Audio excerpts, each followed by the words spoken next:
Good morning, YouTube. Spider G back here this morning. I got done sharpening this Bridgeport 395 V2 and 20 CV with thumb stud and hole. This thing is just awesomely smooth. It's running on skiff bearings. It's an inset liner lock. Pretty cool. I don't know if that's a titanium backspacer or not, but it has the titanium mill clip. It does have some wear on the clip, and a little bit of tool mark on the pivot itself. But ultimately, this blade has never really been used. I did put it on the work sharp, but the fixed angle, and I had a bunch of facets and a bevel that but looked consistent. So I wanted to bring the bevel down, make it modest, and make it razor sharp without any facets. It's already hollow ground. It's a hollow grind, so it's already thin. All I did was just match the existing one, and then actually I think I brought it up a little bit just to make it seamless with this hollow grind, and it came out pretty good with this 20 CV. The heat treat, everything deburred good. It was just a beautiful sharpening experience with this particular knife. Same with the V1. I mean, it's just nothing like a hollow grind. I just love sharpening hollow grinds, like my elementums and stuff. They're pretty cool. But yeah, this thing came out remarkably sharp, and so did the V1. I mean, this thing will just, it'll all the way across. Just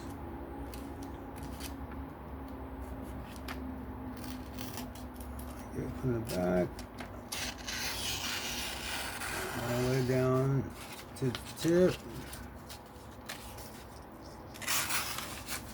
Basically, I want to press my tip all the way down. It's good. That was my tip. Good.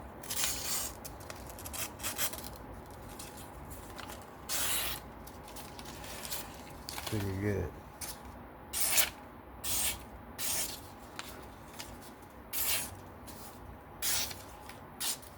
Very nice.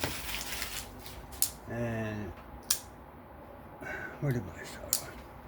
It really responds to stropping from this 0.5. It's pretty good. Really, really good. Super smooth. I got it right where I want it. I mean, no matter what I do, it's gonna be fall shut, but I cranked it just enough to where it doesn't guillotine on me. It's still gonna guillotine, but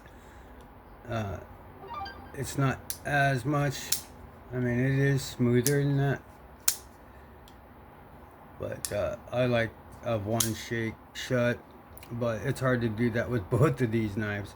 They're on skiffs. They're just remarkable, and these are very light blades, so it's not the blade that's making it smooth. It's the entire fit finish and how it's designed and how the bearings work in there, and ergonomics, geometry, everything's playing a role in there. So, but we're gonna go ahead and take it apart. These sharpening results were wonderful, exactly what I was looking for. And then the smoothness is there, but I want to go ahead and make it better. Get into this, and we'll go ahead and take this pivot out.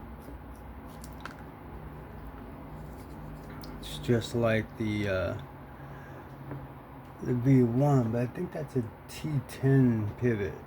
This is a T8 pivot.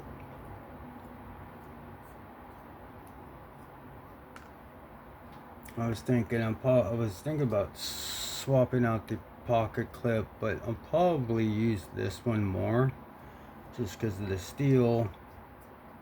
And you know, whatever one I do use, I'll put the more scuffed up pocket clip on. But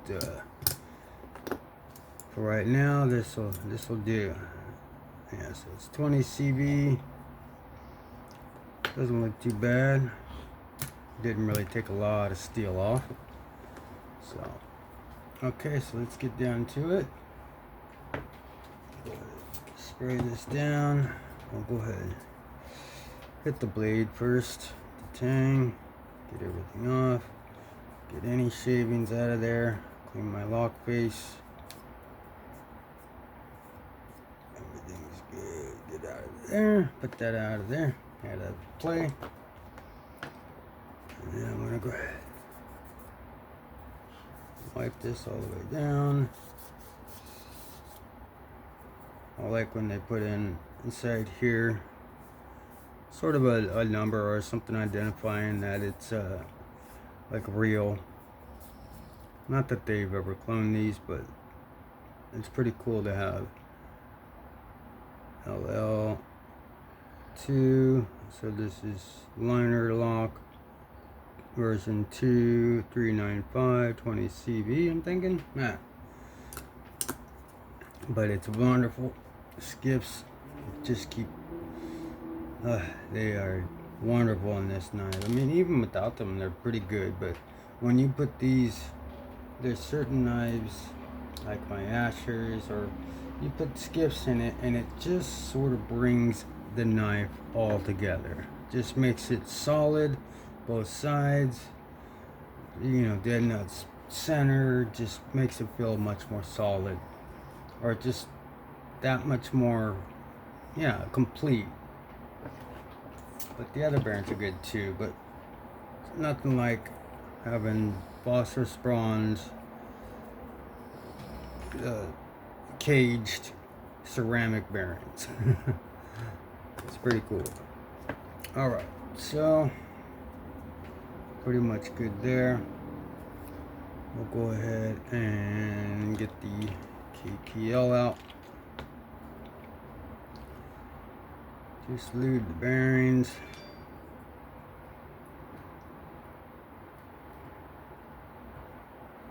There, let's lube the bearings pretty good. I don't think I'm going to put any heavy on because it's already smooth. Oh, now we'll see. I usually do just to complete the process. But I don't need to put any juice into the bearings, like extra juice. But what I will do is clean off the tang here where the heavy would go. And of course this part. I think I won't put any on the lock face on this detent ball. I'll just put a little drop in the detent hole, and then I'll spread that across the tang. There we go. And then the detent ball will connect with it. Just don't want it oozing all out, and it doesn't need all kinds of juice. So just this part here. Okay, so that's as easy as that. That's pretty simple.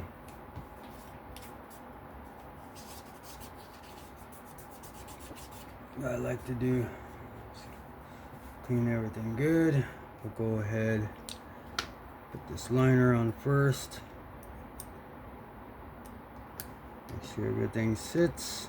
Alright. Now we will go with the scale. Let's go ahead and pick it up. I'm fully seated. We'll go ahead and take this blade out of play like usual. And put in the pivot screw to keep everything together. Kind of move it around so that way it doesn't get caught up on the lip of that micarta. Alright. So far so good. Let's go ahead and put this pocket clip in. Smash that in. The smaller screw is the body screw. It is T8. And it is titanium hardware as well. So it's micarta with titanium milled pocket clip, and hardware. And backspace. Alright, so just to snug there, put the pocket clip in, pocket clip screw in, and get that to snug. It's nice and inset.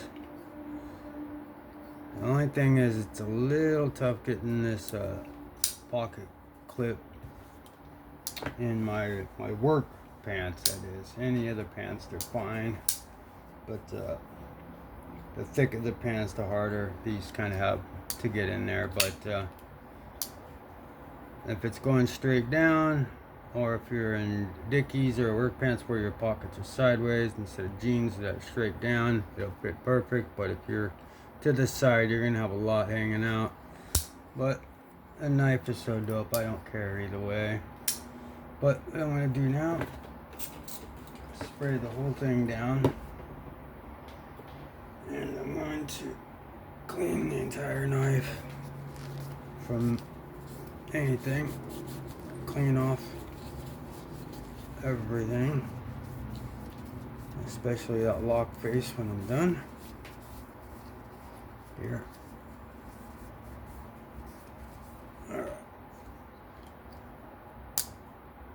Let's see how we're doing on no up or down, left or right. How we doing on action? Dead nut centered. Let's see if I can't make it just a little bit more. That's perfect. Okay, so what we'll do now is clean the lock face off with some alcohol on this Q-tip. It's right there. I didn't put any on the detent ball because I don't want that to ooze in over here. I just put it on the detent hole, or in the detent hole. Never had lock stick whatsoever, but this is what I do every time, just for prevention, maintenance prevention. But it is very, very sharp. It's an awesome knife. I'm going to start EDCing this and the V1. They've usually just sit in a box. I did list them for a hot minute, but then I realized I like these too much to sell them. So yeah, that's perfect. That was a good cleaning, good sharpening, good results. Very good knife, and I'm glad I didn't sell them. You know, people were worried about the scuffed up clip and the pivot. Pivot's just fine. Clip is normal wear, but all intents and purposes, I mean, you look at that blade, it's never really been used, but now it will be. This is the one I would use before, but it had this clip on it, so I swapped it out, and now I'm going to be using this one. Just has the 20 CV. I like 14C, but 20 CV will last me a little longer. But I don't know, it'll go through the rotation, but I think I'll start carrying hollow grind more. I'll go back to my mash, go back to my elementums. Well, I already still use my S35VN elementum a lot, so with a little bit modded with the frag titanium scales, milled clip. But yeah, that'll do it. That was the disassembly, maintenance, cleaning, sharpening results of the Bridgeport Knives 395 V2 in micarta, and all black marked out. Alright, have fun, be safe. I'll catch you on the next one. Peace out.